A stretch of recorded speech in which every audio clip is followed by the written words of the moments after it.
ఒకేసారి 4 పథకాలు ప్రారంభించి ప్రజల్లో మైలేజీ సాధిద్దామనుకున్న కాంగ్రెస్ పార్టీకి గ్రామ సభల్లో షాక్ తగులుతోంది. రేషన్ కార్డులు, ఇందిరమ్మ ఇళ్ల అంశాలు ప్రజల్లోనే కాదు హస్తం పార్టీలోనూ చిచ్చురేపుతున్నాయి. సీఎం రేవంత్ అనాలోచిత నిర్ణయం వల్లే సమస్య వచ్చి పడిందని అసంతృప్తి వ్యక్తం చేస్తున్నారట పలువురు మంత్రులు. గ్రామ సభలకు ముందే అర్హుల జాబితా ప్రకటించడం వల్ల క్షేత్రస్థాయిలో పార్టీకి తీవ్ర నష్టం వాటిల్లిందని హస్తం పార్టీ నేతలు అంటున్నారు.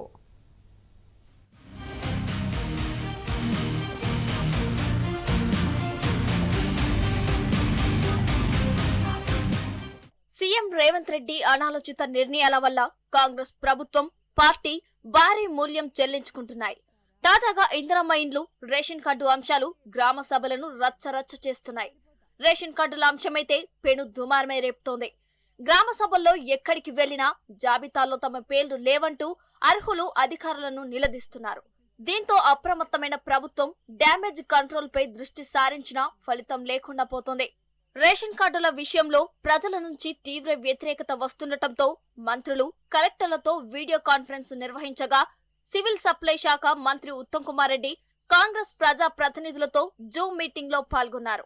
రేషన్ కార్డుల ప్రక్రియ నిరంతరం కొనసాగుతుందన్నారు. జాబితాలో పేర్లు లేని వారు తిరిగి దరఖాస్తు చేసుకుంటే ఇస్తామని చెబుతున్నారు. అయినా ప్రభుత్వం చెబుతున్న మాటలను ప్రజలు విశ్వసించడం లేదు. ఒకవైపు గ్రామ సభలంటూ మరోవైపు లబ్ధిదారులను ఎలా ప్రకటిస్తారంటూ అధికారులను ప్రశ్నిస్తున్నారు.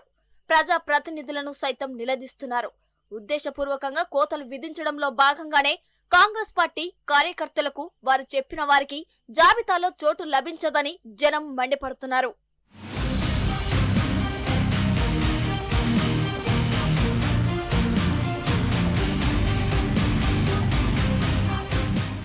అసలు రేషన్ కార్డుల వివాదానికి సీఎం రేవంత్ రెడ్డి అనాలోచిత నిర్ణయం కారణమంటున్నారు పలువురు మంత్రులు. ప్రజాపాలన దరఖాస్తుల ఆధారంగా రేషన్ కార్డులను మంజూరు చేద్దామని మంత్రులు సూచించారట. కాగా ప్రజాపాలనలో 12 లక్షల మంది రేషన్ కార్డుల కోసం దరఖాస్తు చేసుకున్నారు. అయితే రేషన్ కార్డులు ఇప్పటికే ఎక్కువగా ఉన్నాయని సీఎం రేవంత్ రెడ్డి అభ్యంతరం వ్యక్తం చేసినట్లు సమాచారం. కులగణనలో దరఖాస్తు చేసుకున్న వారికి ఇస్తే సరిపోతుందని అన్నారట. కాగా కులగణనలో 3 లక్షల మంది రేషన్ కార్డుల కోసం దరఖాస్తు చేసుకున్నారు. అయితే కులగణన సర్వే కేవలం కుల జనాభా కోసమేనని భావించిన ప్రజలు రేషన్ కార్డు కోసం దరఖాస్తు చేసుకోలేదు. కానీ కులగణన సర్వే ఆధారంగానే రేషన్ కార్డుల జాబితాను ఫైనల్ చేయడంతో సమస్య వచ్చి పడిందని అంటున్నారు మంత్రులు. ఒకవైపు గ్రామ సభలు నిర్వహిస్తూ మరోవైపు లబ్ధిదారుల జాబితాను ఎలా ప్రకటించారని ప్రజలు నిలదీస్తున్నారు. లబ్ధిదారుల సంఖ్యను తగ్గించడంలో భాగంగానే ప్రభుత్వం జాబితా ప్రకటించిందని మండిపడుతున్నారు.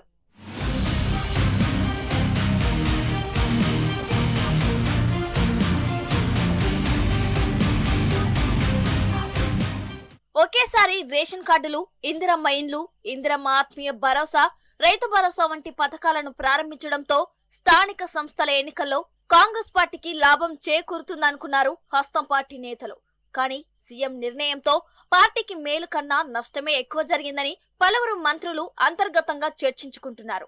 అటు క్షేత్రస్థాయిలో కాంగ్రెస్ క్యాడర్ సైతం ప్రభుత్వ అనాలోచిత నిర్ణయాలపై గుర్రుగా ఉంది.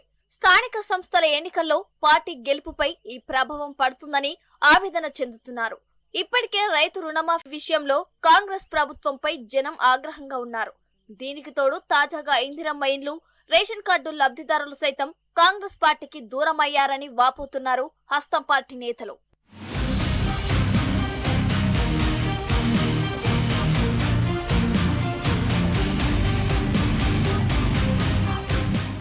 ఒకేసారి 4 పథకాలు ప్రారంభించడంతో లోకల్ బాడీ ఎన్నికల్లో లబ్ధి పొందుదామని భావించిన హస్తం నేతలకు రేషన్ కార్డుల లబ్ధిదారుల ఎంపిక ప్రక్రియ నష్టం చేసిందట. మరి జరిగిన నష్టాన్ని ఎలా సెట్ చేస్తారోనని మంత్రులు, కాంగ్రెస్ క్యాడర్ ఎదురు చూస్తోంది.